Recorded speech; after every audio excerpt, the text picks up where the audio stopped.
Fala galera, beleza? Vamos para mais um vídeo e nesse vídeo eu vou mostrar para você todo o passo a passo que eu fiz para criar o carrinho de compras e para a gente fazer a compra de um produto. Como nos vídeos anteriores eu mostrei como a gente criar um plano e fazer a assinatura desse plano, basicamente a compra é uma transação, é um transaction, da mesma forma que na assinatura de um plano também gera. Então, para que esse vídeo não ficasse muito longo, eu acabei criando toda a rotina aqui para a gente fazer a compra de alguns produtos, né, de vários produtos. Já criei o carrinho e eu vou explicar para vocês passo a passo o que foi que eu fiz aqui. Então, primeiro eu vou mostrar para vocês lá no site como é que está funcionando a nossa aplicação. Então, aqui eu já tenho a listagem de produtos e aqui eu vou clicar em algum produto para comprar aqui. Vamos supor, comprar um estojo escolar. E aí aqui eu tenho um carrinho. Então aqui eu posso adicionar uma unidade, ou eu posso remover também. Tudo isso está funcionando e eu já mostro para vocês como é que isso está sendo feito.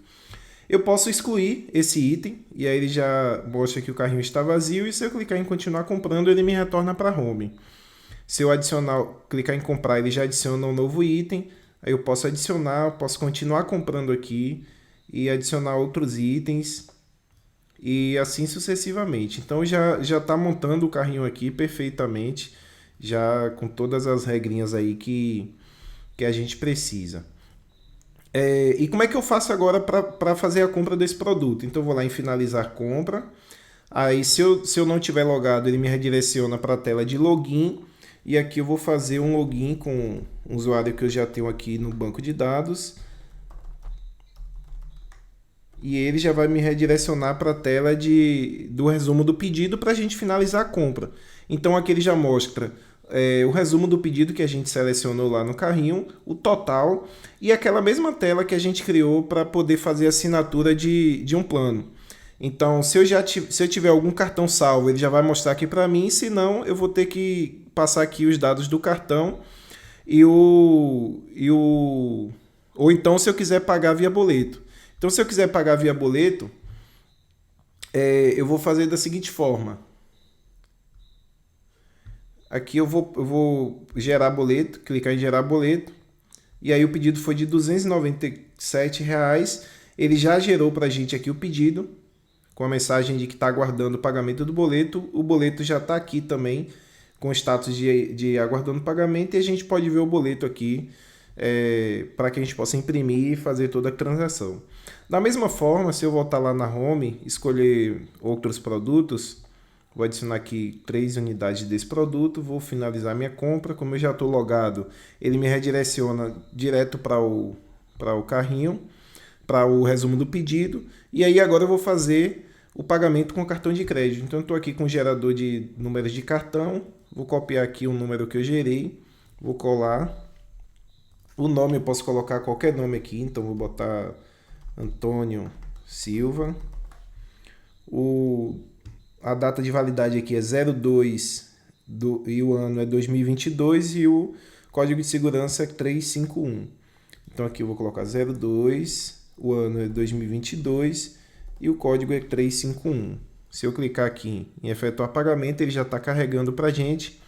E aí ele também já faz o pedido, aqui com a opção de cartão de crédito e com status de pago. O valor lá foi R$ 197,70. Então, já está tudo certinho. E eu vou mostrar para vocês como é que ficou isso aqui no código. Então, lá no código, no site controller, o primeiro método que eu criei aqui foi o Product ADD. Esse Product é que vai fazer a adição de itens dentro do carrinho. Então o que é que ele faz? Ele recupera o ícone. Então se a gente for lá no web, eu tenho aqui as rotas, né? Então eu criei o Cart ADD aqui para poder pegar adicionar o item. Então passando o ID do produto aqui para o controller. E aí eu recupero esse produto aqui. Depois eu pego a variável cart e verifico se existe aqui a seção com o nome cart, né? Porque caso exista, a gente vai adicionar mais itens, mas se não existir, ele vai me retornar uma coleção vazia. E se existir, eu excluo essa seção aqui, pois ela já tá, os dados já estão salvos dentro da variável cart. Então eu dou um forget na seção aqui para limpar a seção. E aí agora eu vou fazer algumas verificações. Então se a variável cart estiver vazia, é porque eu só tenho que adicionar o item que a gente está passando. Então aqui eu já crio já o item e armazeno ele na seção cart com o método push aí, né? E aí redireciono ele para index do carrinho para que ele já possa me exibir lá o item que a gente acabou de adicionar. Então, se ele não tiver vazio, é porque existem itens aí e eu preciso fazer uma outra verificação. Eu preciso verificar se esse item que eu estou adicionando, eu já tenho ele no carrinho para que eu somente altere a quantidade dele. Então, eu faço uma busca aqui, como esse cart ele me retorna uma coleção, então eu faço uma busca onde o ID seja igual o ID do produto que a gente está passando lá na URL. Se ele encontrar esse produto, se ele não encontrar o produto aqui, aí é porque esse produto não foi adicionado no carrinho ainda, ele simplesmente adiciona e pega o item, esse item aqui que a gente adicionou, e coloca dentro da coleção que a gente tem lá do cart através do método push. Então aí a collection tem um push que você pode adicionar arrays dentro de outros arrays. E novamente eu dou um put em cart aqui adicionando o cart all, que é o array lá com todos os produtos que eu estou montando aqui já dentro dessa variável cart. E redireciono para a nossa index já com os produtos que a gente está adicionando. Então aqui, se eu tinha um produto lá e adicionei outro, ele vai adicionar aqui ele vai pegar aqui o push, vai adicionar esse novo produto que eu passei e vai dar um put, que é para criar novamente aí a seção com todos os valores que a gente está no cart, porque lá em cima eu excluo essa seção, dou um forget aqui, eu limpo ela. Se ela não for vazia e se esse item aqui não existir, no caso, quer dizer, já existir no meu carrinho, o que é que eu vou ter que fazer? Eu vou ter que alterar as quantidades. Então eu faço uma verificação. Eu pego os itens, todos os itens, exceto o que eu estou passando pelo produto aqui. Então, todos os itens que o ID seja diferente do Product ID e salvo dentro da variável itens. Depois eu vou pegar esse item found que a gente criou aqui em cima para pegar o item que a gente encontrou e altero a quantidade dele adicionando mais um e o preço adicionando somando com o preço de mais um produto desse daí. E novamente eu chego na variável itens, que é uma coleção do cart aqui, e dou um push nesse item found, que é alterando o valor, alterando a quantidade e o valor desse item que a gente está adicionando. Então, novamente eu vou e dou um put na seção aqui para ela criar novamente o cart. Agora eu passando aqui a variável itens. E aí eu redireciono para index do carrinho. Por que eu faço isso daqui? Porque se a gente for lá no site, lá na home, e adicionar um novo pedido, um produto, no caso aqui, mochila, eu adicionei e tenho um. Se eu continuar comprando aqui e clicar em comprar na mochila novamente, aí ele não cria um outro produto mochila, ele incrementa esse para 2. Então é isso que aquela parte do código ali faz, já somando as quantidades e somando os valores. Então eu criei ali o cart add e que faz essa adição de produtos aí dentro do carrinho. E o index cart é simplesmente para que a gente possa fazer a listagem do carrinho. Então, da forma que vinha, eu só vou pegar a seção, vou ordenar ela aqui pelo nome e vou retornar a view. Aqui que eu criei foi uma view chamada index, lá dentro de resources view, tenho aqui uma pasta chamada cart, e aí eu tenho aqui a index, e nessa index eu só vou fazer a criação, personalizar o HTML daquele carrinho, né? Carrinho de compras, aí aqui eu tenho a tabela, faço um for each na variável cart que a gente passa, e aí vou populando aqui o carrinho. Aquele botão, se a gente observar aqui, ó, esse botão de tirar e de adicionar a quantidade aqui dos produtos, ele é um link aqui onde eu redireciono para o cart amount, onde eu site cart product update amount, onde eu passo o ID do produto que eu quero adicionar ou remover, e passo um type que o type RM remove e o type ADD adiciona. E como é que a gente fez isso aqui? Lá no site controller eu tenho o update amount, que é a rota que redireciona aí para esse controller. E aqui ele pega o ID do produto e o type. Então eu novamente pego aqui a seção, salvo ele dentro da variável cart e limpo essa seção. Depois eu vou buscar aquele item lá que foi encontrado, no caso o item desse ID que foi encontrado aqui, e crio o itens pegando somente os itens que não tem esse ID que a gente encontrou aqui, né, no item found. E aí eu faço uma verificação. Se o tipo for ADD, eu vou somar com mais um e vou somar o valor com mais o valor de um item desse daqui. Se o type for RM, eu vou subtrair. Então, a gente tem essas duas condições para fazer isso. Se for ADD, adiciona. Se for RM, remove. E essa verificação aqui de item found quantidade for maior que 0, aí eu vou pegar o itens e vou adicionar no item e vou adicionar o item found dentro desse array. Por que que eu fiz isso? Porque se eu chegar aqui no carrinho e for retirando e chegar agora aqui, ele não vai ter mais nenhum, ele remove o item e não adiciona nenhum dentro do array. Então aí ele vai ficar com a quantidade 0, a gente remove ele do carrinho. E novamente eu adiciono o cart, uma seção com o nome cart, passando aqui os itens e redireciono mais uma vez para a index do carrinho. Para remover o produto, que é esse botão aqui, ó, se a gente for lá e adicionar um produto, ele tem esse botão aqui, excluir. Esse botão excluir me redireciona para essa rota remove product, e aqui novamente eu pego a seção, recupero e jogo dentro da variável cart e limpo essa seção com o forget.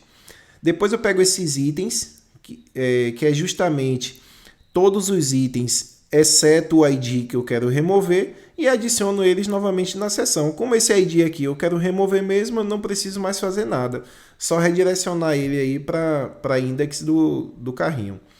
E aí eu venho para o checkout. Esse método checkout aqui é o que me redireciona para aquela... Quando eu clico aqui em finalizar compra, aí ele vai me redirecionar para o checkout. E se eu não tiver logado, ele pede para eu logar. Então ele já me redireciona para essa tela para a gente fazer aí toda a gestão do pagamento. E aí ele retorna aqui a view checkout. Nessa view checkout eu tenho lá a quantidade dos itens com o nome, a quantidade, o valor, e também tenho aí o formulário de login ou do cartão de crédito, o link para a gente gerar o boleto, da mesma forma que tem lá na assinatura de um plano. E aí aqui, a gente efetuando o pagamento, ele vai, se for com cartão de crédito, ele vai retornar para um método, que foi o método que eu criei lá, chamado, lá dentro do site controller, chamado charge transaction, pegando aí o request que vem de lá, do formulário, e a gente faz aquela mesma verificação que fez na assinatura de um plano. Então faço aqui a validação dos campos do cartão de crédito se não tiver o Card ID, que é aquele cartão que já está salvo lá. Retornando aqui o erro, depois eu pego o usuário e aí eu inicio aqui o Pagame Request Service e pego a minha seção mais uma vez aqui e jogo dentro da variável cart. Aí isso aqui a gente também já fez lá na contratação de um plano, que é para verificar se existe o Pagar-me ID. Se existir, ele vai buscar lá no Get Custom, senão ele vai criar um novo. Também verificamos a existência do Card ID lá do formulário. Então, se não existir o Card ID, se existir o Card ID, ele adiciona essa variável Card ID. Se não, ele vai criar um cartão de crédito aqui, pegando os dados que vem lá do formulário. Aí ele cria o cartão de crédito e depois adiciona esse cartão de crédito para o usuário, e aí pegando o Card ID para a gente passar lá na transação. Para a gente fazer essa transação, Eu fiz algumas alterações que eu já vou mostrar lá dentro do Pagar Me Request Service. Na verdade, eu criei alguns métodos novos para que vocês possam ver como é que a gente faz isso aqui. E aqui eu seto o endereço, passando aí os dados do endereço. Seto o billing, que é que são os dados aí da compra, né? Então eu passo aqui a loja, o nome da loja, e lá dentro do billing eu vou mostrar para vocês como é que ficou isso aqui. E o shipping, que é os dados do endereço. Então eu já passo aqui o set address, só que eu preciso passar um nome. E esse segundo parâmetro aqui é o fee, que é o valor do frete, caso exista, né? O valor da entrega, você pode passar para aqui. Como eu não gerenciei endereços, nem taxas de entrega, nada, eu estou passando ele como 0.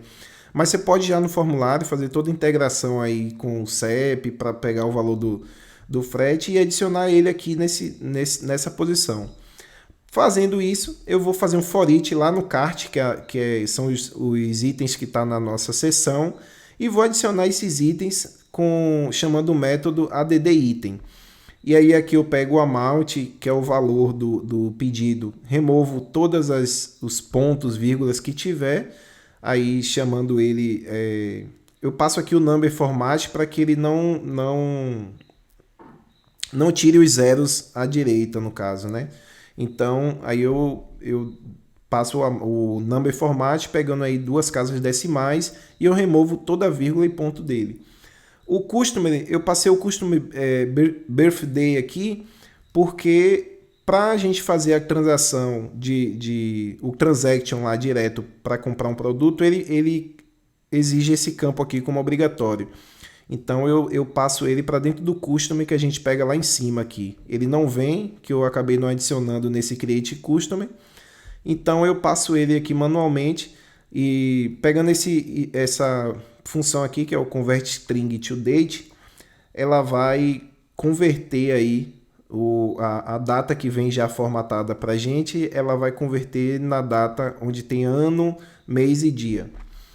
E aí vai passar para o charge. O charge é o transaction que a gente vai criar lá na Pagar.me. Então o charge a gente precisa passar o customer, o amount, que é o valor que a gente vai fazer de pagamento, e a opção de pagamento, que é cartão de crédito.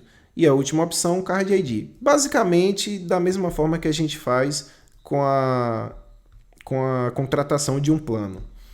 Aqui a gente verifica se tem erro.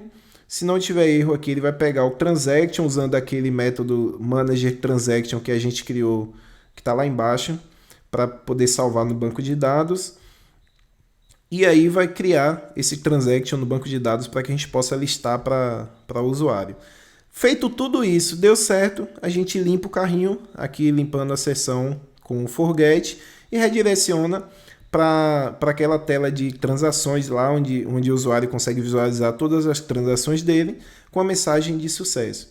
Da mesma forma, a gente faz com o boleto. A única diferença é que a gente não vai ter gestão de cartão de crédito, e aí aqui a gente vai passar somente a opção de método de pagamento como boleto, com o amount, que é o valor do pedido, e os dados do usuário, da mesma forma que a gente fez com o cartão de crédito.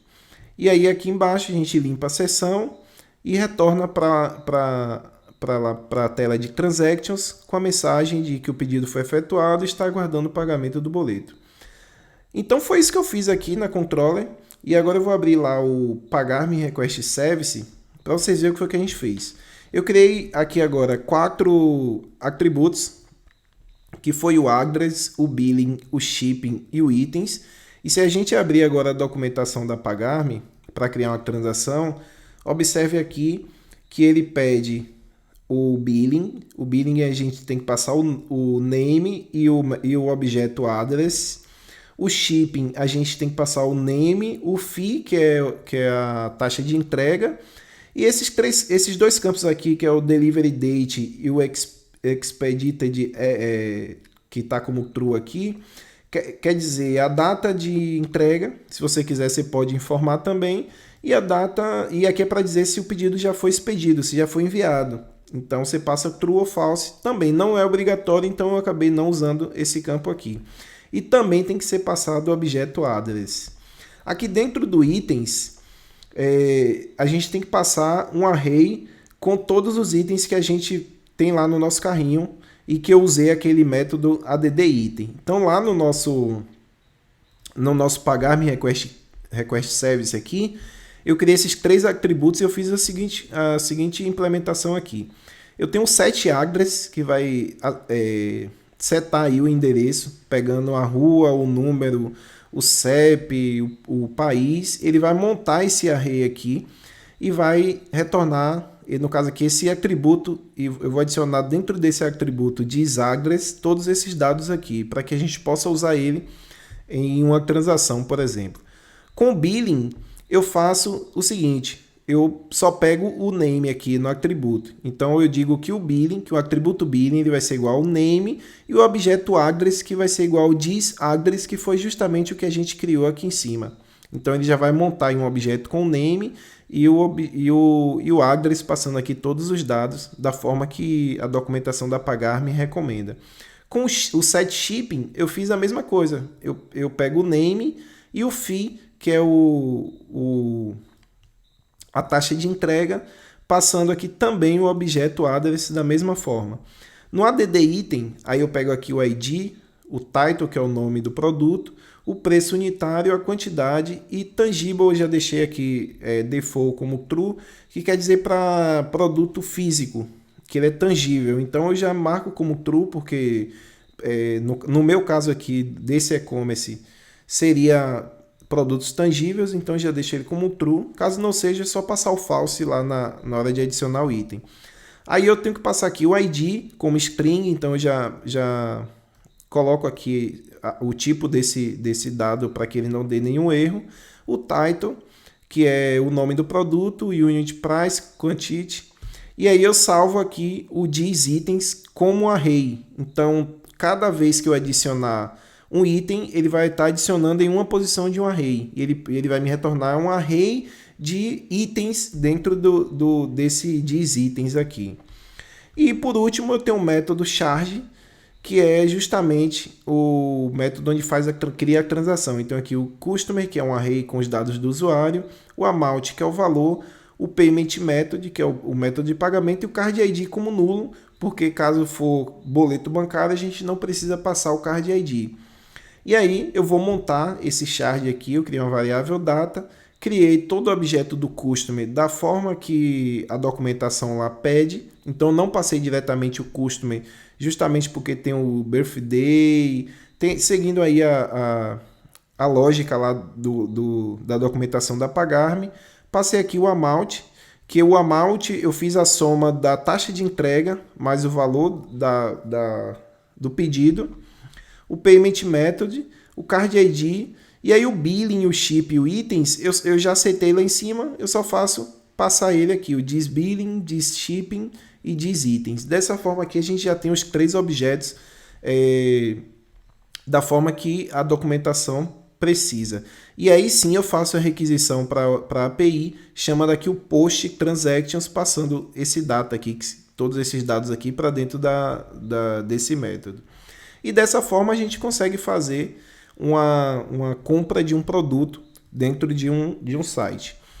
Eu não me aprofundei na questão aqui de criar um pedido, de fazer a listagem dos pedidos e para que você possa ver isso, mas fique tranquilo para implementar, porque a intenção desse vídeo, dessa playlist aqui, é mostrar a integração com a API. Então eu não estou fazendo algo completo com todos os recursos que o e-commerce tem que ter, e sim a base para que você possa aí personalizar da melhor forma possível. Então aqui a gente já tem, em minhas compras aqui a gente tem já as transações tanto de contratação de plano quanto de compras de um produto, e você pode criar um outro item aqui no menu que pode ser meus pedidos, onde o usuário possa estar acompanhando os pedidos da conta dele aí, né? Então é isso. Então basicamente essa playlist ela já está chegando ao fim.